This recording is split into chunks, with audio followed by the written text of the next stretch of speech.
Buenas tardes, gracias por vuestra compañía. Aquí en el Museo de Teatro Angélico de la Universidad Católica estamos muy contentos hoy en poder presentar este nuevo libro del Aviador 2, dado que su autor, Horacio Raúl Martín Marinestegui, es sobrino de quien es protagonista de este libro, o de esta saga, porque son varios libros. Permiso, aquí tenemos el primer tomo, tenemos ahora el segundo tomo y esperemos que prontamente podamos poder disfrutar de los 8 libros juntos en una nueva edición. Así que es algo más que interesante saber que la ciudad de La Plata pueda rendir homenaje a un héroe, tal vez no tan reconocido, dado que pensar que un platense viajó a Europa por sus ideales a defender tanto a España como a Francia en la Primera Guerra Mundial y fallecer en esa tan terrible época en España, hoy debemos recordarlo con un gran honor. Y de esta forma, con un libro destacando sus proezas, que su familiar directo ha recopilado, y hoy podremos escuchar en esta presentación con Javier, y con el grupo que nos acompaña. Así que qué mejor que Horacio Raúl Marinestegui sea quien le explique cómo sigue este acto. Muchas gracias. Damos un aplauso al autor.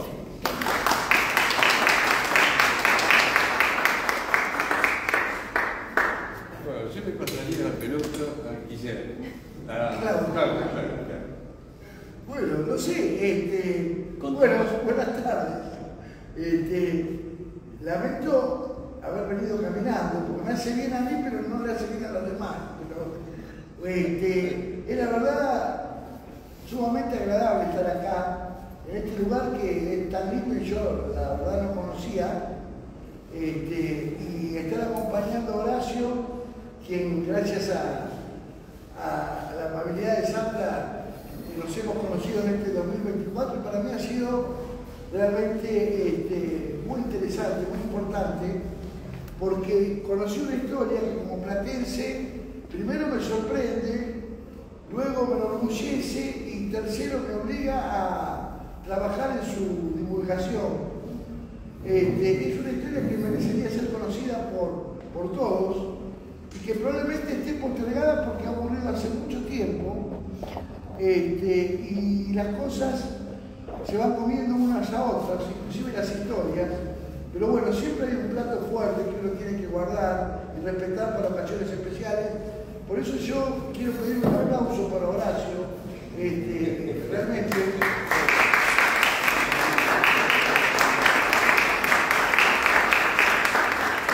Porque hay un trabajo denodado de mucha investigación, de mucha búsqueda, pero sobre todo de una narrativa muy enigmática, muy misteriosa, que nos va haciendo leer y releer el libro, ir a buscar la misma historia en otros sitios. Yo les confieso que me he pasado noches en internet buscando más datos sobre esta cuestión. Y bueno, no termina nunca de desatarse el nudo del misterio que merecen todas las obras escritas. Esperemos que con los próximos libros de Horacio logremos encontrar, digamos, la razón de ser de la condición humana. Fíjense qué profundo puede resultar esto. Bueno, voy a leer algo que escribí rápidamente, que se titula Ese heroico aviador platense. Hay libros que están hechos para un momento de felicidad o de esparcimiento o de reflexión. No es poca cosa. Cuando los terminamos, dejan su huella silenciosa, pero los olvidamos sin mayor remordimiento, los dejamos ahí. Su valor es, digamos, circunstancial momentánea. Uno lo lee y queda ahí el libro. Y sin embargo existen otro tipo de libros que nos presentan una batalla intelectual que, bueno, nos promueve, digamos, otro tiempo diferente de lectura. Nos obligan a detenernos y a pensar en el camino de la narrativa, siempre intensa y desconcertante, porque este libro es particularmente muy desconcertante. Digamos, en términos de Y quiero insistir con esto porque veo jóvenes ahí de que cuando lo lean van a querer saber más y más y más, que no sucede con muchos personajes de la literatura. Estos libros que los invitan a reflexionar sobre la talla de los personajes y a formularnos preguntas. ¿Por qué tomó esa decisión y no otra? ¿De dónde proviene esa manera de ser? ¿Qué motivos tuvo para decir eso? Son preguntas que nos detienen, incertidumbres que pretendemos develar antes de que llegue el final. De ese tipo de libros, de los que nos obligan a detenernos a pensar y que no podemos olvidar fácilmente, son El Aviador 1 y El Aviador 2. Lo interesante de este texto, que se completa justamente con esta segunda parte que estamos viendo hoy, es que puede ser leído como una biografía épica o como una historia donde la heroicidad no reside tanto en las peligrosas acciones que emprende el protagonista, sino en sus decisiones, muy humanas por cierto, y que las toma como aviador. Creo que detenernos en el coraje de ese joven es necesario para reconocer su valentía, pero también para rescatar su respeto por la vida, por su propia vida. El aviador es un joven que tiene una vocación y la toma, la aprende como soplo de vida joven. El aviador es bastante simple, si es que hay historias simples, a primera vista, pero esconde un sentido por la vida que creo vamos perdiendo de a poco. Vamos a definirla como la historia de un muchacho que podría haberse quedado cómodamente en su casa, que podría haber optado por la universidad para obtener un título y forjar una carrera seguramente promisoria, pero no. Y en esta decisión reside el fuego del relato. El aviador respetó fielmente sus ganas y salió a volar. Se convirtió en objeto de lo que él quería hacer y en sujeto de quién quería ser. Desechó las oportunidades burguesas, acaso porque eran demasiado cómodas y demasiado fáciles. El aviador quería menos no ser olvidado por los demás que olvidarse de sí mismo. No es necesario detallar que los viajes a Europa no eran entonces lo que son ahora, aunque el alejamiento de su familia cercana puede haber sido tan difícil como lo es siempre ese desprendimiento de cuerpo y alma. Sin embargo, este personaje optó por la libertad de seguir lo que dictaba su corazón. Aquí quisiera detenerme a hablar de esa idea de seguir el corazón, que suena un poco cursi, pero la verdad que a los 60 años, en estos años que voy dejando la contaminación literaria académica, he puesto felizmente cursi a escribir. Creo que un poco tanguero también en la letrística, prefiero esos versos de flores y de lunas brillantes a frases que reinventan lo que ya está perfectamente dicho. La luna es una medalla plateada del cielo oscuro y eso es hermoso, pero es una luna también. Y yo prefiero esta última opción para decir, ¿será que ya no le debo sustancia intelectual a nadie y por eso digo lo que simplemente veo? La retórica, la metáfora la prefiero para la poesía y no para hacer una crítica literaria. Y el aviador vivió según los dictados de su corazón, que es una frase cursi, pero que se entiende perfectamente.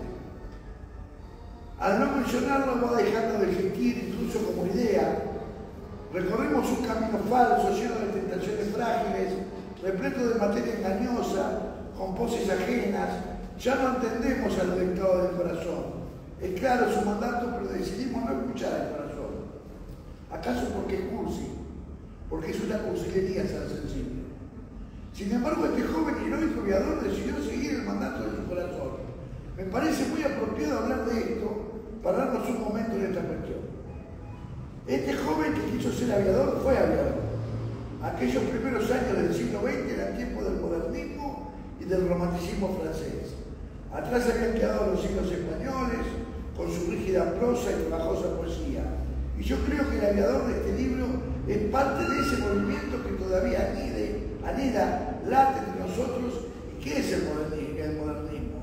Sus formas cambiaron, a ver si aprendemos a valorar el estilo más que el mensaje, y eso es un error, un equívoco conceptual que también se traslada a la vida. En la historia del aviador están alojados el cuerpo y el alma de un muchacho valiente en la acción, pero más audaz todavía en el respeto de sus deseos.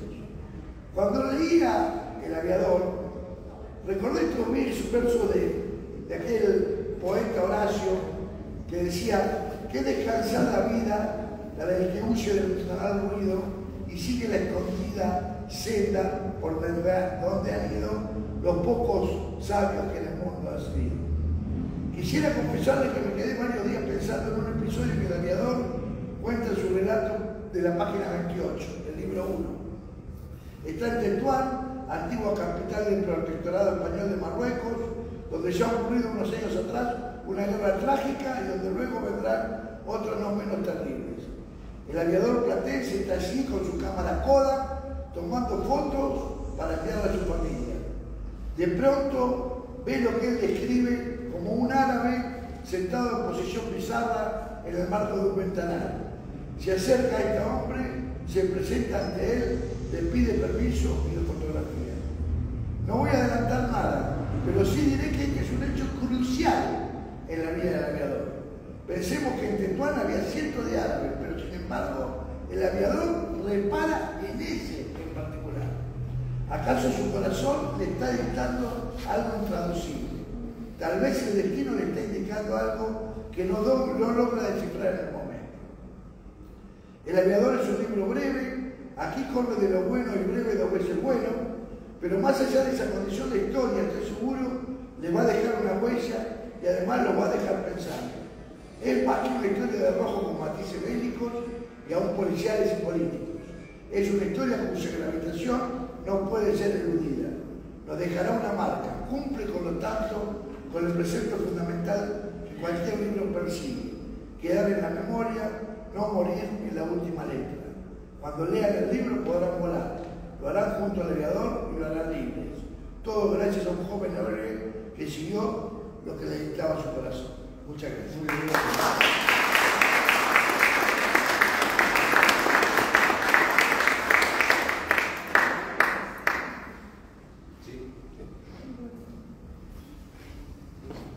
Bueno, entonces,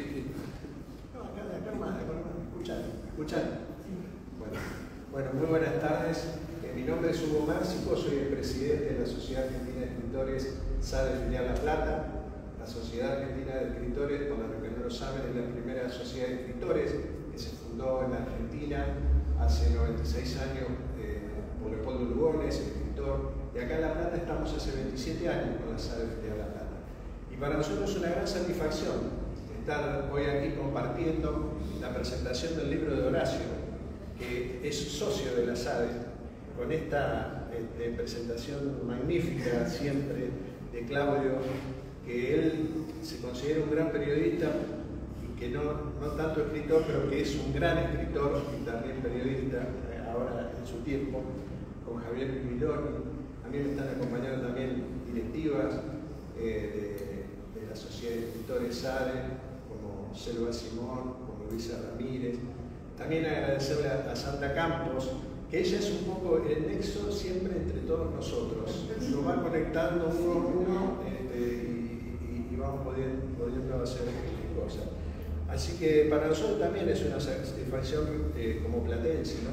Ya lo digo, reencontrarnos con esta figura que está quizás por tantos años, como decía Claudio, quedó medio en el pasado y no se sabe. Fue un héroe realmente, que su familia llegó de Francia y él se fue en la Primera Guerra Mundial a pelear por su segunda patria, por Francia, y también por España, y que murió, bueno, quizás ya me fui al octavo, es una saga de 8 libros, que murió combatiendo para España, perdón. Así que, pero está muy bueno que su sobrino haya decidido rescatar esta figura, como debe haber un montón de figuras en la ciudad que son anónimas, que no son reconocidas y que verdaderamente, como decía Walter, debemos agradecerle siempre a Walter que abre las puertas a todas las bellas artes y en especial a la literatura y también a SADE. Gracias, Walter, también por todo esto. Así que bueno, Horacio, felicitaciones y desde SADE nuestro acompañamiento al libro que hoy están presentando. Muchas gracias.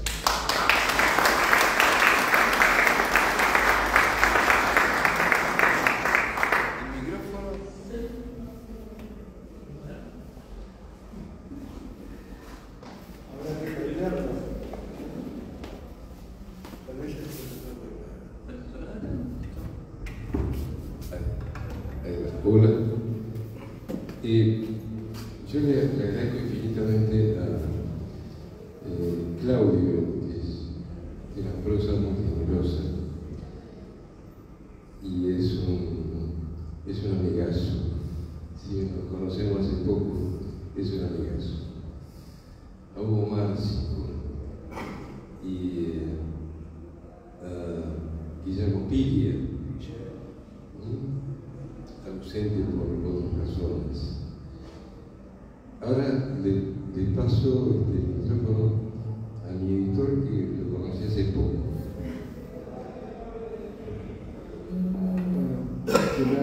Bueno, ¿se escucha bien?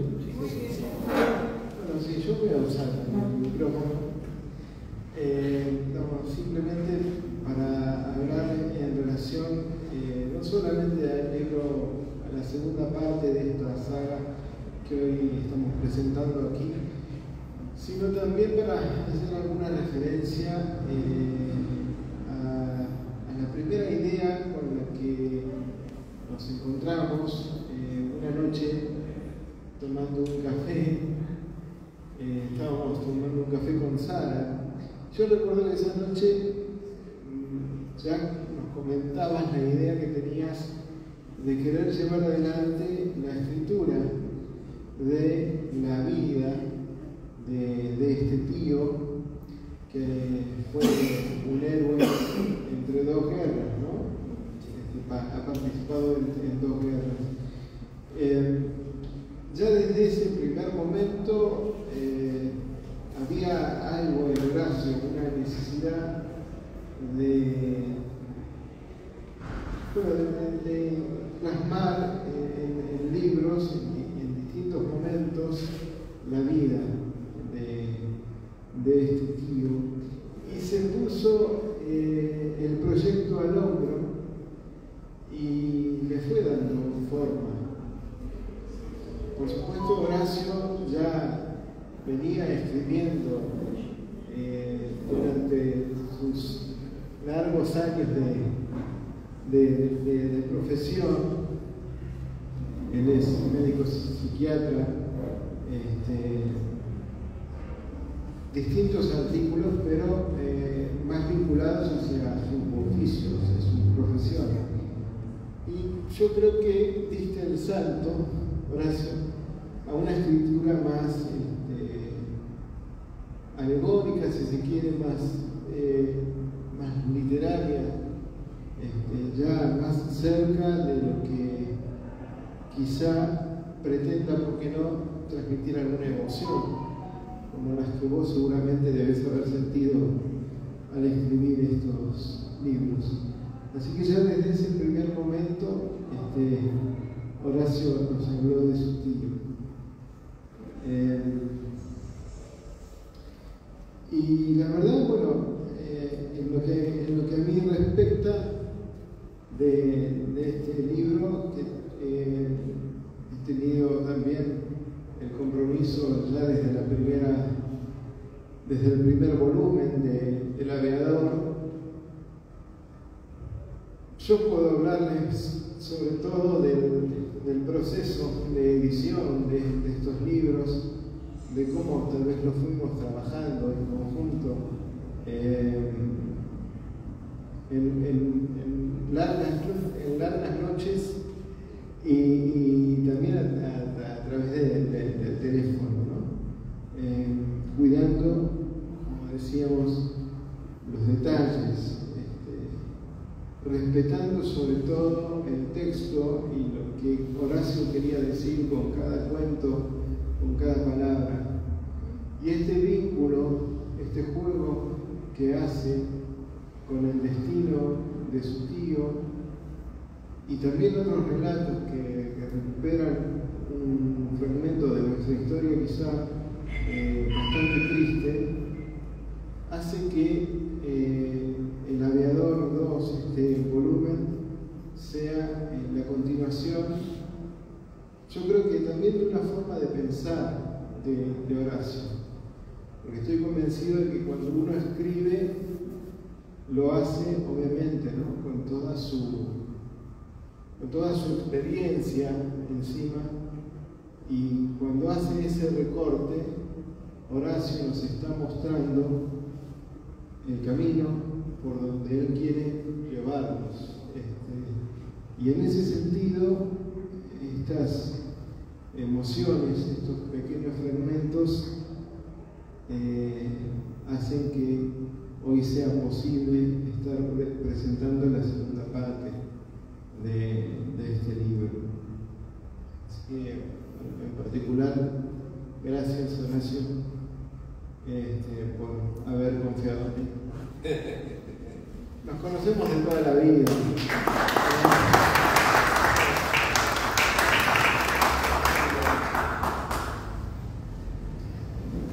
Sí, nos conocemos de toda la vida. Sí.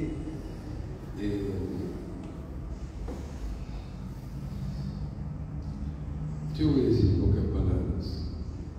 Creo que a los libros hay que leerlos. Lo que me llama la atención al leerlo, lo mismo yo mismo escrito, es como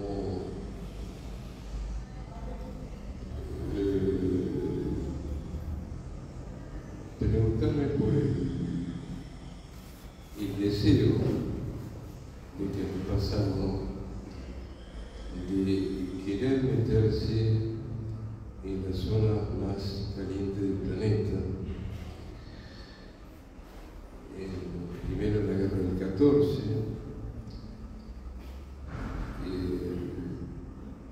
sintéticamente, viaja en 1916 y Estados Unidos aún era neutral. La guerra en ese momento se dirimía entre las potencias centrales, el Imperio Austrohúngaro y el Imperio Prusiano, contra Francia e Inglaterra, en el frente occidental. En el frente oriental se van agregando países, ¿no? Turquía, Rusia, etc. Llegan a ser una cantidad infinita de países los que libran la Primera Guerra Mundial. Mi tío viaja cuando aún existía el combate de Verdún. Cada combate tiene alrededor de 500.000 de muertos. Es una cosa de locos.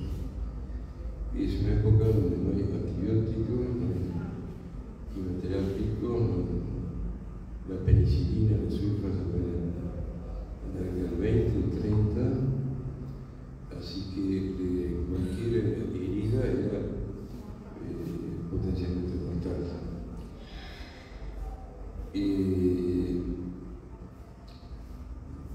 Fue una guerra donde, los imperios centrales pensaron en una victoria rápida, tal vez como teniendo como ejemplo la guerra franco-prusiana de 1870-71. Ahí el imperio alemán invadió Bélgica para llegar a Francia, e invadió a través del Marne, llegó casi a la puerta de París. Pero a través de una gran cantidad de tratados, si Alemania invadía Bélgica, inmediatamente Bélgica iba a ser socorrida por el Reino Unido de Gran Bretaña, por tratados. Aparte, alrededor de 1905 se hizo un acuerdo, una pequeña entente entre Inglaterra, Francia y Rusia. Entonces, estamos viendo cómo previa a la Primera Guerra Mundial hay una cantidad de tratados preexistentes que se disparan de golpe. Y al no ser una especie de una victoria rápida en la Blitzkrieg, sino al parar las tropas aliadas franco-inglesas con las tropas armadas en el mar, la guerra empieza a transformarse en una guerra de trincheras. Así transcurre todo 1914, 1915, en 1916 se hace, es decisiva la aviación. Mi tío viaja en el 16, solamente con 19 años. Estuvo Pícaro, era un muchacho tal vez un poco más alto que Ramiro, ahí, de 1,90 m, 1,92 m, bilingüe, hablaba francés, y al comité de admisión en Rochefort, es un puerto que daba al mar, al Atlántico, por Leal, y estaba lleno de submarinos alemanes. Él planteó en la entrevista de admisión que él quería ser aviador. Si bien había aviadores en la zona, en La Plata, él se capacitó en territorio francés. Así que estuvo en stand-by desde el 4 de enero del 17, que fue el encuentro de admisión, hasta septiembre del 17. Entonces, todos esos meses que van de enero del 17 a septiembre del 17 se van llenando con postales donde uno va trazando el itinerario de tío, para no parece raro, como si fuera el conde San Germán, que vive los siglos, no sé. Él va enviando postales de Rochefort, de Orleans, de Lyon, y toda una línea horizontal que está lejos de París, para ir a formarse en Istres, que es al sur, cerca de los Alpes y de la costa sur. Voy a guardar acá el diálogo,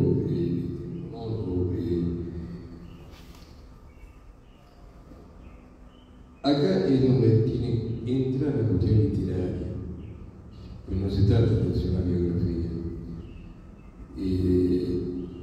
Lo que me baso en hitos históricos para recrear, desde el punto de vista psicológico y emocional, la vida de un muchacho de 19 años en Francia.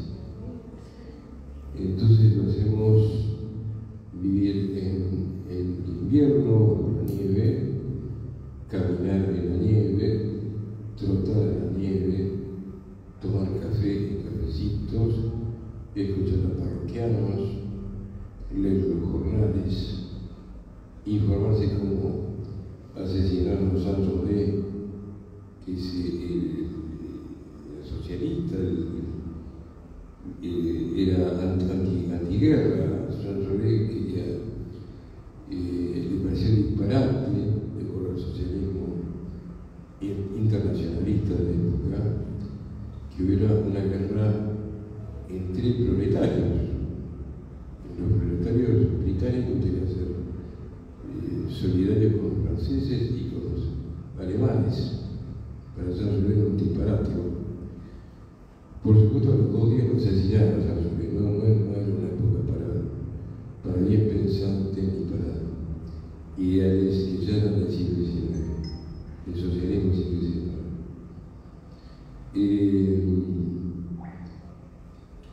Argentina se mantuvo neutral, a pesar que algún submarino murió o algún barco. O sea,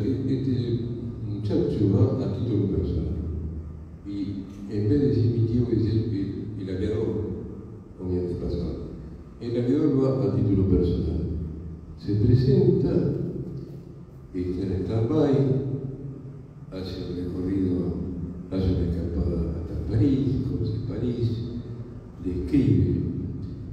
describe los bombardeos, que esto no es conocido.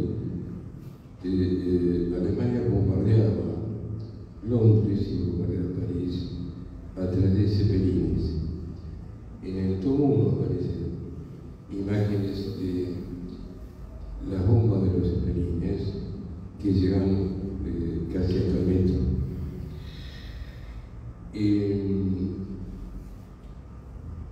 El gobierno francés le puso precio al derribamiento de cada cepelín, y una cifra muy importante en miles de francos.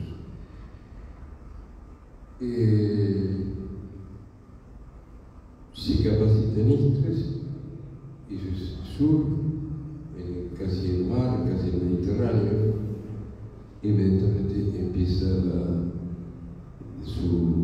saca las mejores notas. ¿Qué hizo de tratando de? Llevó apuntes y libros del colegio industrial.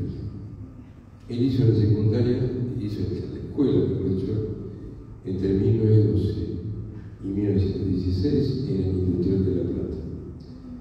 El Industrial de La Plata, no es Albert Thomas, es Albert Thomas. Albert Thomas era un socialista francés que en su vida vino a La Plata. Se le puso Albert Thomas, o se le puede poner Kennedy o Schweitzer. Esa capacitación en matemática, en cinética, le fue importante en el manejo de los equipos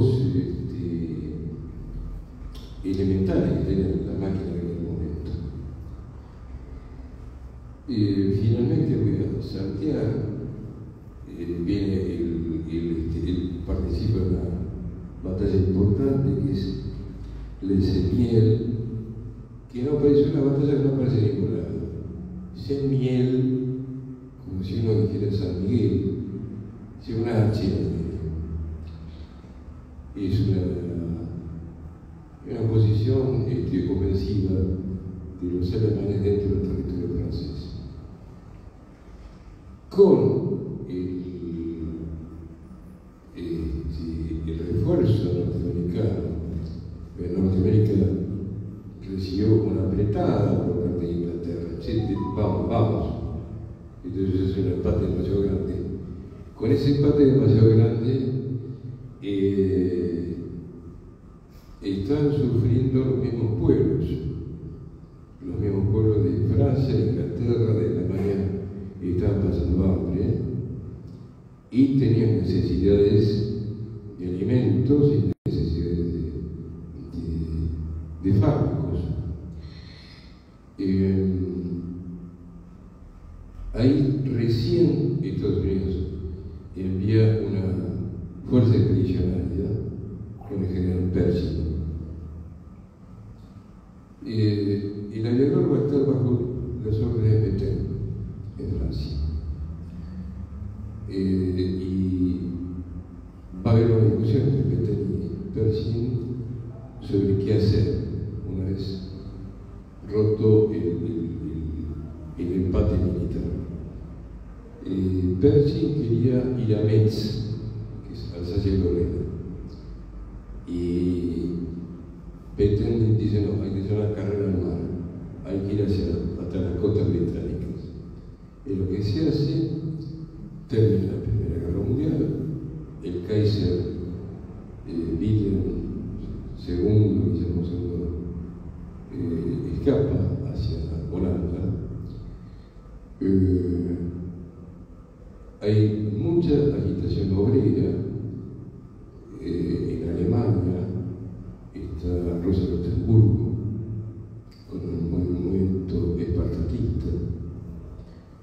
Los socialistas tienen mucho predicamento, los países están hartos de la monarquía.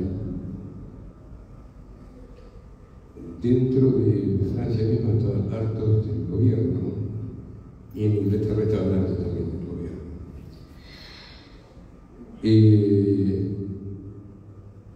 Esto va a tener una consecuencia. Bueno, el Tratado de Versalles se va a hacer el 11/11 del 18 a las 11 de la mañana. El Tratado de Versalles tiene 440 puntos. En letra grande, en letra chica, vamos a ver la cantidad de puntos que tiene. El Tratado de Versalles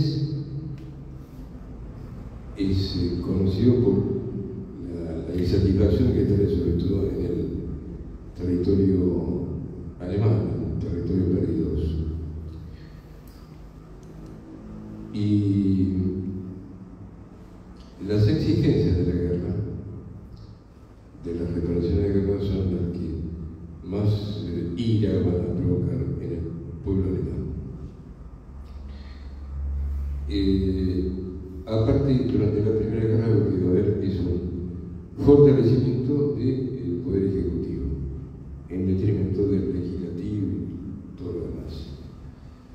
Se va abonando el terreno hacia lo que es un poder dictatorial.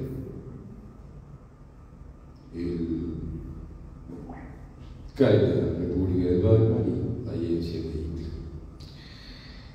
Vuelvo al aviador. El aviador vuelve, después de haberse metido en el infierno, y la familia le regala un Fokker, que es un avión alemán, para que se dedique a la aviación civil.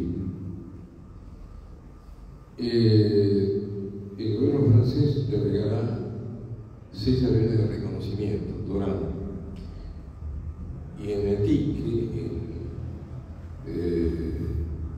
establece sus hangares. Digamos que se dedica a la aviación civil y comercial inmediatamente después de la Primera Guerra Mundial. Esto es interesante para conversarlo con ustedes, así no se aburren. ¿Qué puede hacer para que una persona, como decía Claudio, pinto, un tipo muy alto, pinto, delgado, con dinero, porque no se metió en la guerra para hacer plata, soltero codiciado, no se enganche con la aeronavegación civil y comercial? Habiendo entrado en contacto, como va a aparecer en los próximos tomos, como bien supo Norma, con Antoine de Saint-Exupéry.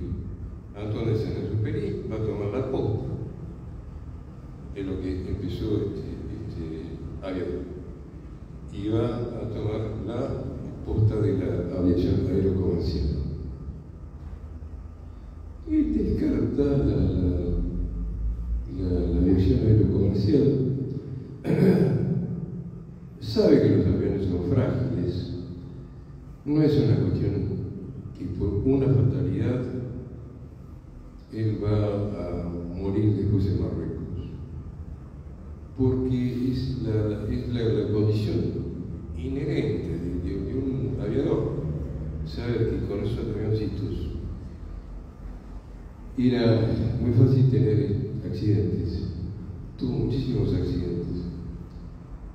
Un accidente en lo que sería el aeroclub en la actualidad fue evitar a un grupo de curiosos, prefirió, yo le di una buena altruista, en vez de arrasar 6 o 10 curiosos, prefirió volcar el avión y el avión se partió. Saltó y se saltó. En otro viaje, que hacía viajes a Rosario, Montevideo, etc., en un viaje que viene del Río de la Plata, ya en 51, 2 y 3, se estrella con el avión. Entonces, tiene muchos accidentes y afortunados, donde habitualmente son los aviones que se rompen. Si uno hiciera una comparación con este chiquito Colapinto, el corredor de auto, el pibito de 20 años, ¿no? El chiquito sabe que el auto de carrera es un elemento mortífero, que tiene la gloria y la muerte de los demás. Bueno, imaginemos lo mismo, pero con un avión de combate, es un piloto caza, hace más de 100 años. Una cuestión similar.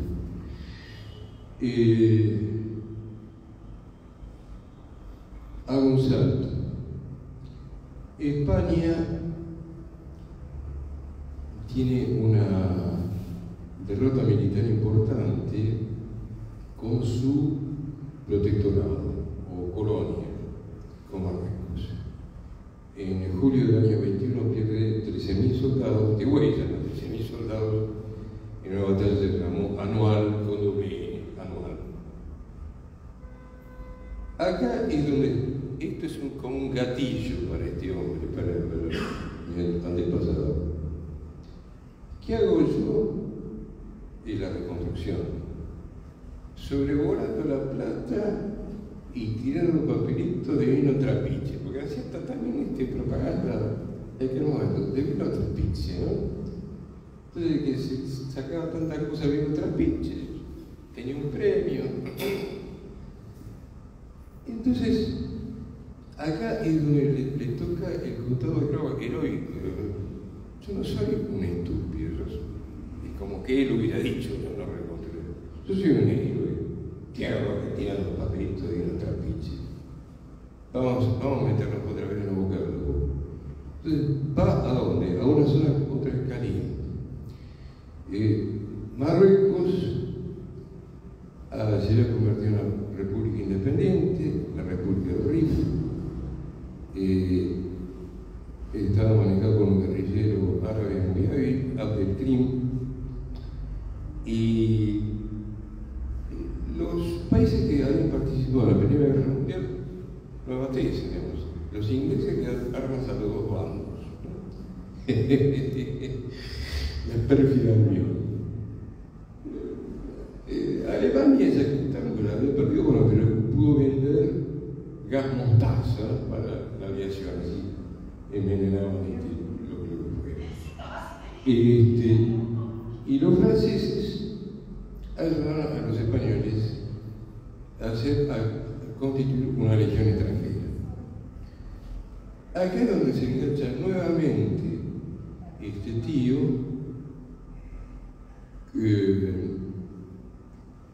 como desde lo extraño, desde la extranjería. Voy a hacer un punto y los invito a ustedes. ¿Qué es lo que hace entonces? Una persona que tiene todo, como decía Claudio, el bienestar, la pinta, la juventud, etc., para meterse por segunda vez en una guerra, me podría perder la vida. Ahí hay un deseo inconsciente, ¿no? Un deseo inconsciente de algo que no necesariamente es suicidio.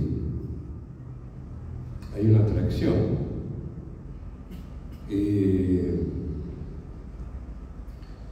Vamos a recurrir un poco a la mitología. Némesis. Némesis, para los griegos, tiene un costado que es castigo.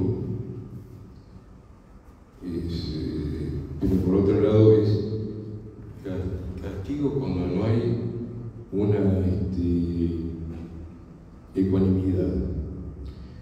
Esa frase que hizo tan famosa Perón, todo en su medida y armoniosamente, es una frase aristotélica.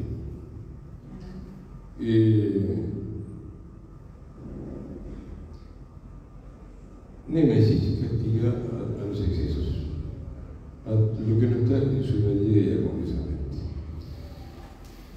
Voy a dialogar. repartiendo papelitos o haciendo viajes de señoritas y gente, ¿no? A Córdoba, cuando degollaron a 13.000 españoles. No va. Acá se dispara otra cosa que tiene que ver con el deseo, con el honor, con algo muy supersónico, como diría Freud. Aparece una especie de superhéroe, Joe, y se presenta como voluntario por segunda vez ante la Legión Extranjera Española.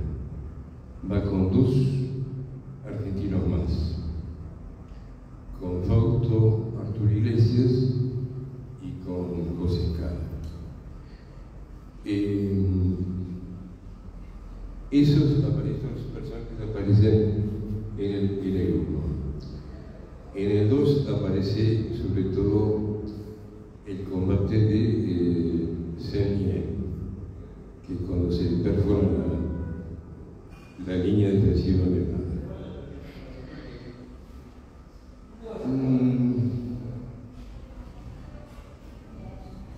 Entonces, Freud en algún momento lo llamó neurosis de destino. Cuando hay alguien que tiene como una especie de destino inexorable, como si su vida, su existencia, dependiera de circunstancias externas demoníacas. Y según Freud, un tipo brillante, decía, las circunstancias demoníacas no son tan externas, son internas. Entonces, el demonio lo tenía mi propio tío adentro.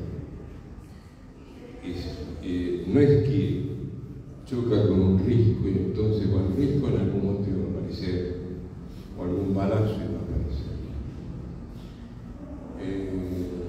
Así que realmente después de una serie de peripecias que hay un compañero de él que casi es una especie de doppelganger, casi un doble, Fausto Arturo Iglesias, y le pasa lo mismo. Va a Marruecos, se aburre, no tengo otra palabra. Así como decía vos, parece que se aburren, son tipos que se aburren. Sáquenlo a este chico con el pinto del auto de carrera y se aburren. Él necesita los 350 kilómetros por hora. Bueno, y esta gente que estoy hablando hace más de 100 años también necesitaba adrenalina. Pues se aburren.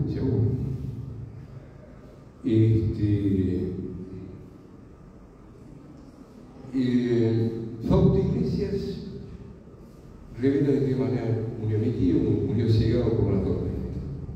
Chocó contra un risco, feamente. Pero él, personalmente, Fausto Iglesias, era de Balcarce y Ramírez o algo así. También voluntario, también comparte las aventuras en Marruecos, vuelve salvo y se aburre, no se banca la aviación civil y comercial y vuelve a Marruecos. Entonces ahí hay un deseo de él, un deseo inconsciente, con la fuerza interior, y lo matan. Ahí lo matan los árabes. Pues, ¿cómo era el trabajo en Marruecos? El trabajo en Marruecos como aviador era muy distinto al de la Primera Guerra. La Primera Guerra era la guerra de altura en picada, avión contra avión, etc. En cambio, en Marruecos había que volar casi en ras para abastecer con hielo y con alimentos a los soldados que estaban más al frente. Perdón, Horacio. Entonces, él eligió ese destino. Sí, llegar acá. totalmente, totalmente. Porque ya había pasado por la guerra. Sí. Y quiso volver. Sí. Tal vez quería morir en combate. Es un deporte. Y en la primera opción no se le dio. Pero sin ser suicidio. ¿Eh? Sin ser suicidio. No, claro. Coronó. Morir coronó. Antes que andar repartiendo papelitos de trapiche. Ahí Sara está queriendo hacer un comentario. Horacio, a raíz de tu pregunta de por qué vuelve, yo creo que se puede aplicar el viaje de él basado en los estudios místicos de Carl Jung. Él recibe la llamada y el demonio que lleva adentro, como vos decís, la llamada el demonio que lleva adentro es la sombra del héroe, y después el final es el que encuentra un héroe que se destaca con la definición del héroe, aquella persona que tiene condiciones y lucha por el bien común, tiene virtud y por eso destaca en una sociedad. Parece que aplicado al camino del héroe se responde tu pregunta. Bueno, por ejemplo, el llamado a la aventura lo encuentra él en el mundo ordinario, en su casa, disfrutando de su familia. Después tiene el guardián del lugar, el que lo protege el lugar, vacilaciones, acepta la llamada, se encuentra con el mentor. Me parece que voy a ahondar, pero no sé qué opinas vos. Sí, no me convencía la vida rutinaria, porque Por eso, el mundo ordinario no era suficiente para él. Entonces, con la llamada a la aventura, él va al mundo extraordinario con todas las características que tiene un héroe. Por eso el héroe o vuelve con el vencer, vuelve con el triunfo, vuelve o es aniquilado. sí. Yo creo que esa es la explicación más. Paradójicamente, yo estoy mirando sobre mitos y héroes Sí. y bueno, A raíz de eso. tiene algo de Siegfried, del otro lado alemán. El heroísmo, la pureza del corazón, el morir por altruismo. Claro, el deseo del bien común. La cosa del altruismo es básica. Doy mi vida por. Y siempre me pareció, esto es osado, ¿no? Pero que tenía algo de Guevara, tenía Guevara, sí, Guevara tenía. Sí, también. Sí, Guevara también, tranquilo. Médico, tipo, médico, cachón, un pintor. Yo creo que la agricultura del mito es aplicable a todos los heroínas. Lo que pasa es que la posibilidad de ser heroico es atractiva, me parece. Y debe ser. Es atractivo. Pero además la vida, no sé, creo que es lo más importante que tiene una persona. Claro, Claro, ahora los para ser altruista, ¿no? Pero ojo con este libro, no quiero adelantar nada, porque he estado con un chico que le dice, mirá que está la torta para comprar a tu hermano, pero no avisa nada. Claro, pero el aviador es un personaje que después vamos a ver representado en otros personajes que aparecen, donde ese debate sobre hasta dónde uno es capaz de arriesgar su propia vida en favor de los demás y en detrimento propio, vuelve a aparecer muchos años después. Por eso esta es una historia de enigmas y de misterio, porque nadie termina de resolver esa cuestión. ¿Hasta dónde estoy yo dispuesto a dar mi vida? ¿Y por quién? ¿Y en qué condiciones? ¿Y cómo eso no colisiona en mi propia vida? Es decir, no, si no estoy... Incluso, disculpame, hasta por un mundo acotado, porque no era el héroe del universo, era un mundo acotado. Y si yo le digo que la figura de Che Guevara aparece en el libro... Bueno, lo que pasa es que para el ambiente donde él vivía era todo una hazaña ir a luchar en la